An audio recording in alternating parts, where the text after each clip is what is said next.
खुदावंद यीशु मसीह के अजीम और खूबसूरत नाम में मेरी तरफ से डायरेक्ट टीवी देखने वाले तमाम नाज़रीन को प्यार भरा सलाम और मेरी तरफ से खजूरों का त्योहार आप सबको बहुत बहुत मुबारक हो।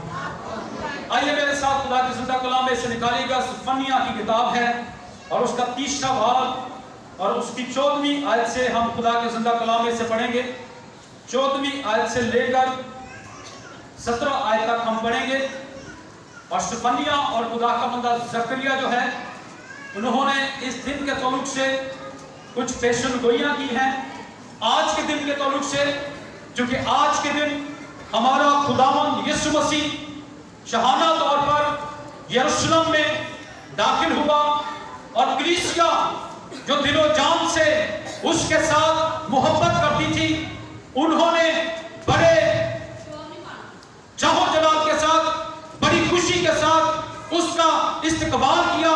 डालियां लेकर कपड़े बिछाए, डालियां बिछाई और यीशु मसीह को मुबारक कहा।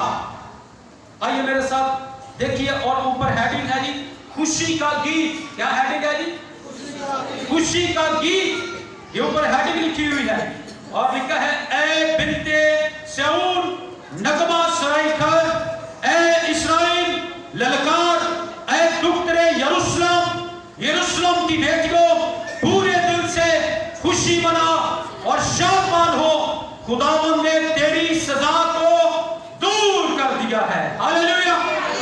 तेरी सजाएं, तेरे गुनाह, तेरी खताएं, तेरी बीमारियां, तेरी लानतें उठाने के लिए तेरा बादशाह तेरे पास आने वाला है, इसलिए तू नहाए खुश हो और खुशी के साथ गीत गा और शादमान हो, खूब ललकार और नगमा सुनाई कर, क्योंकि वजह यह है कि खुदावंद तेरे खुदा ने तेरी सजा को खत्म कर दिया है। गुनाह की मजदूरी का है जी और तेरी मौत को खत्म कर दिया गया है। मौत को खत्म करने के लिए तेरा बादशाह तेरे पास आ चुका है, इसलिए तू नहाए शादमान हो। उसने तेरे दुश्मनों को निकाल दिया है और सबसे पिछड़ा और पुराना दुश्मन जो मौत है उसको उसने मौत दे दी है, इसलिए तुम नहाए खुश हो और शादमान हो। खुदावंद इस्राएल का बादशाह तेरे अंदर है। पुराने आदमी में वो साथ था, नबियों पैगंबरों रसूलों के साथ था, लेकिन अब खुशखबरी ये है अब वो तेरे अंदर है। मसीह ने कहा अब तो मैं तुम्हारे साथ हूं लेकिन फिर मैं तुम्हारे अंदर हूंगा। हालेलुया। और ये खुशखबरी की बात है कि अब हर वक्त, हर लम्हा, हर घड़ी, हर सेकंड यीशु मसीह कलीसिया के अंदर है, सिर्फ साथ नहीं बल्कि अंदर है। लिखा है तू फिर मुसीबत को ना देखेगी। आने वाली बड़ी मुसीबत, टिकिया और बिच्छू जो छोड़े जाने वाले हैं, उस बड़ी मुसीबत को तू ना देखेगी। और आगे लिखा है हरासा ना हो। उस रोज यरूशलेम से कहा जाएगा हरासा ना हो, परेशान ना हो, ऐ सिय्योन तेरे हाथ ढीले ना हो। खुदावंद तेरा खुदा जो तुझ में कादिर है वही तुझे बचा लेगा और वो तेरे सबब से शादमान होकर खुशी करेगा और अपनी मोहब्बत में मसरूर रहेगा। वो गाते हुए तेरे लिए शादमानी करेगा। मैं तेरे उन लोगों को जो ईदों से महरूम होने के सबब से गमगीन और मलामत से जेर बार हैं जमा करूंगा। देख मैं उस वक्त तेरे सब सताने वालों को सजा दूंगा। इसलिए मसीह ने कहा मुबारक है वो जो अब गमगीन है, मुबारक है वो जो अब सताए जाते हैं, क्योंकि वो खुशी पाएंगे, वो तसल्ली पाएंगे, वो शादमानी पाएंगे। जल्दी से हम जकरिया की किताब में आएंगे। जकरिया की किताब उसका नामा बाब और उसकी पहली आयत में लिखा है, ऊपर हेडिंग है मुस्तकबिल का बादशाह। मुस्तकबिल का बहुत सारे बादशाह आए, किसने 40 साल, किसने 30 साल, किसने 20 साल हुकूमत की, बादशाही की, लेकिन एक दिन आया कि वो बादशाही से हाथ धो बैठे। लेकिन ये मुस्तकबिल के बादशाह के ताल्लुक से, जिसके ताल्लुक से लिखा है कि उसकी बादशाही का आखिर ना होगा, सल्तनत उसके कांधे पर होगी और उसका नाम अजीब, मसीह, खुदाए कादर, अब्दियत का बाप और सलामती का शहजादा होगा। लिखा है ए बिन्ते सिय्योन तू नहाए शादमान हो, ए दुख्तरे यरूशलेम खूब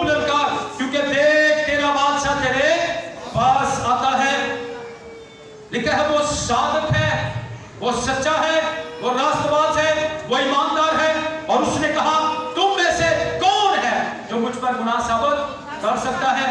इसलिए उसने यकीन दहानी दिलाने के लिए जब भी कलाम किया तो उसने कहा कि मैं तुमसे सच सच कहता हूं। हालेलुया। उसकी जिंदगी में जरा सा भी झूठ नहीं। कलाम कहता खुदा इंसान नहीं कि झूठ बोले और ना वो आदमजाद है कि अपने इरादा बदले, बल्कि जो कुछ कहता है उसके पीछे खड़ा रहता है। आसमान और जमीन चल सकती हैं लेकिन उसके मुंह से निकली हुई बातें हरगिज़ न टलेंगी। लेकिन वो सादक है और निजात उसके हाथ में है। हालेलुया। उसने कहा इब्ने आदम खैरों को ढूंढने और गुनहगारों को निजात देने के लिए है। और वही कुछ दे सकता है जिसके पास कुछ हो, तो उसके पास मुकम्मल निजात है। बाइबल कहती है वो हमें पूरी पूरी निजात दे सकता है क्योंकि पूरी मुकम्मल कंप्लीट निजात उसके पास है। और इसलिए लिखा है कि उसका नाम यीशु रखना क्योंकि वही अपने लोगों को उनके गुनाहों से निजात देगा।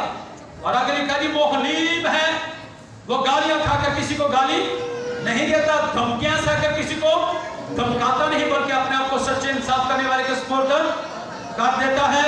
और इसीलिए खुदा ने उसे वो नाम भी बख्शा जो सब नामों से। और हलीम इस बात को जाहिर करती है कि उसने कोई प्राडो गाड़ी नहीं मंगवाई, उसने कोई जीप नहीं मंगवाई अपने लिए, बल्कि उसने कहा कि गधी का बच्चा और गधी को ले आओ ताकि मैं उस पर सवारी करूं। आसमान से आया हो बादशाह और बादशाहों का बादशाह हो, खुदावंदों का खुदा हो और वो गधे पर सवारी करे तो ये साबित होता है कि वो हलीम था। हालेलुया। Praise the Lord. लिखा यरूशलेम से घोड़े काट डालूंगा और जंगी कमान तोड़ डाली जाएगी और वो कौमों को सुलह का मुजदा देगा और उसकी सल्तनत समंदर से समंदर तक और दरिया फरात से इंतहाई जमीन तक होगी। अब हम देखेंगे कि ये पेशन गोइयां कहां पूरी हुई है। मैं सिर्फ 2 हवाले और पढ़ूंगा क्योंकि हवाले बहुत ज्यादा हैं, इसलिए मैं ज्यादा हवाले नहीं पढ़ूंगा। मैं सिर्फ लूका की इंजील 19वां बाब और मरकस की इंजील उसका 11वां बाब, इसमें से सिर्फ 2 हवाले पढ़ूंगा ताकि ये बात जो है ये साबित हो जाए जो बातें मैंने आपके साथ शेयर की हैं।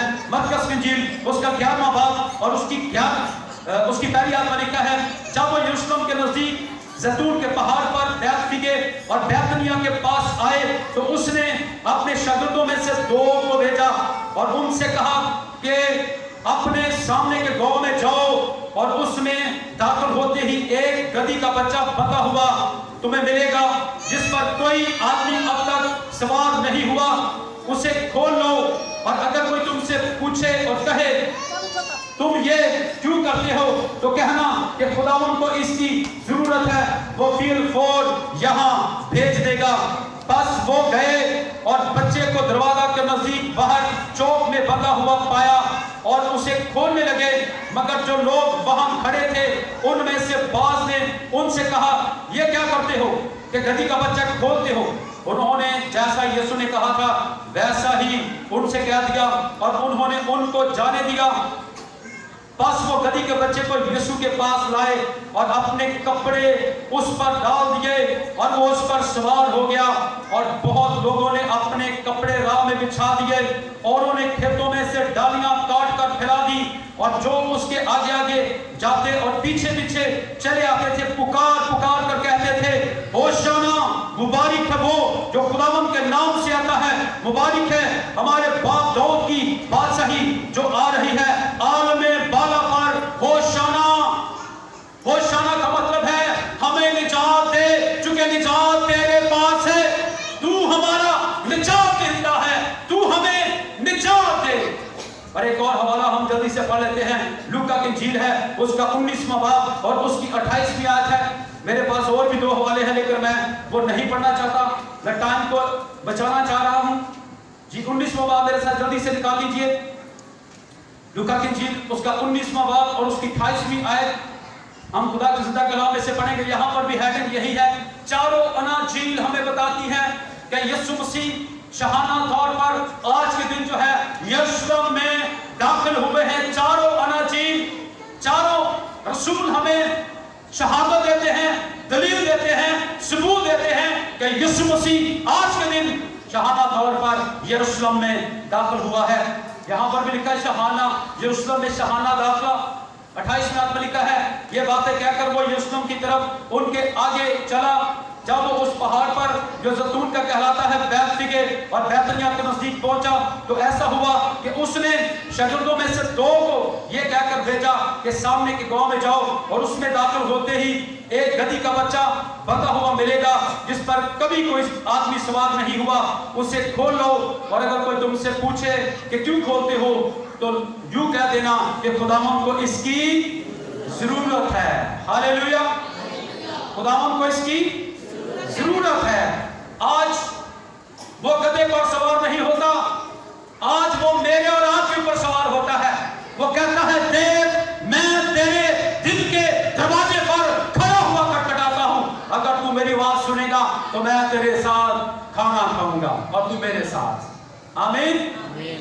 अगर गधे की इतनी कदर बढ़ गई है कि लोग डालियां बिछा रहे हैं, कपड़े बिछा रहे हैं, तो फिर हमारी कदर भी बढ़ सकती है। और मैं आपको बताना चाहता हूं कि जब आज से 25 साल पहले मैंने उसी को कबूल किया, उससे पहले मेरी कोई कदर नहीं थी, कोई इज्जत नहीं थी, लेकिन दाऊद कहता है इज्जत लेके वो दावेगा याकूब का खुदा। और आज मेरे बारे में यीशु कहता है, जो मेरी खिदमत करता है बाप उसकी इज्जत करता है। आमीन। और ये बात जब इस पर मैं गौर करता हूं तो मेरा सीना चौड़ा हो जाता है, मैं खुश होता हूं, मैं शादमान होता हूं कि खुदा मेरी इज्जत करता है, लोग मेरी इज्जत करते हैं। तो इसलिए आज वो हमारे दिलों पर सवार होना चाहता है, और आज हमें डालियां बिछाने की जरूरत नहीं, ये तो हम एक वाक्या बनाते हैं, अब हमें दिल बिछाने की जरूरत है। आमीन। अपनी जिंदगी उसकी हजूरी में बिछाने की जरूरत है। सलीका है बस भेजे गए थे, उन्होंने जाकर जैसा उसने उनसे कहा था वैसा ही किया। जब गधी के बच्चा को खोल रहे थे तो उसके मालिकों ने उनसे कहा कि इस बच्चा को क्यों खोलते हो? उन्होंने कहा खुदावंद को इसकी जरूरत है। वो उसको यीशु के पास ले आए और अपने कपड़े उस पर डालकर यीशु को सवार किया। जब वो जा रहा था तो वो अपने कपड़े राह में बिछाते जाते थे, और जब वो शहर के नजदीक जैतून के पहाड़ पर उतार पहुंचा तो शागिर्दों की सारी जमात उन सब मोर्चों के सबब से जो उन्होंने देखे थे खुश होकर बुलंद आवाज से खुदा की हम्द करने लगे। आमीन। और आज हम भी खुदा की हम्द कर रहे हैं खुशी के साथ। बड़ा मजा यहाँ पर ठहरा हुआ था, और अभी जब हम जुलूस लेकर जाएंगे तो वहां पर भी हम सब ने खुदा की हम्द करनी है। और आगे लिखा है जी कि मुबारक है वो बादशाह जो खुदावंद के नाम से आता है। आसमान पर सुलह और आलमे वाला पर जलाल। 20 में से 5 फरिश्तों ने उससे कहा, ऐ उस्ताद अपने शागिर्दों को डांट, अपने शागिर्दों को डांट। क्यों? क्योंकि ये बुलंद आवाज से नारे लगा रहे हैं, ये होशाना के नारे लगा रहे हैं। आज भी कई फकीरों फरिश्तियों को ये नारे अच्छे नहीं लगते, हालेलुया के नारे अच्छे नहीं लगते। आज भी बड़े फकीर फरिश्ती जिन्होंने लंबे लंबे चोगे पहने होते हैं, उनको नारे अच्छे नहीं लगते। लेकिन यीशु ने क्या कहा जी? अब सुने आगे का लिखा है, उसने जवाब में कहा, मैं तुमसे कहता हूं कि अगर ये चुप रहे तो पत्थर भी चिल्ला उठेंगे। ये चुप नहीं रह सकते। एक बाबा सी तो वो जो भी पाली साहब कलाम सुनाते सन ना तो नारे मारता सी हालेलुया दे। तो कईयां विचों क्या भाई साहब इनू जरा समझाया करो, ये नारे मारना शुरू हो जाता है। एक दिन भाई साहब ने बाबे नूं आख्या कि बाबा जी हुण तुसीं नारा नहीं मारना, मैं उन्हें गुस्सा लैके दांगा। जो बंदा बुजुर्ग हो जाता तो गुस्से पाते हैं ना लोग। अच्छा जनाब भाई साहब ने बड़े जोश में कलाम सुनाया, बाबे ने बड़ा कंट्रोल किया। हार के उन्हें आख्या पाजी साहब गुस्सा लैके दो तो भावें ना लैके दो। हालेलुया। खुदा के लोगों को कोई नारे मारने से रोक नहीं सकता। कोई लालच देकर या कोई डिप्रेशन के साथ, दबाव के साथ, जोर के साथ, मजबूरी के साथ कोई खुदा के लोगों को रोक नहीं सकता और ना ही वो रुकते हैं। सो खुदावंद आप सबको आज के कलाम के वसीले से बरकत दे।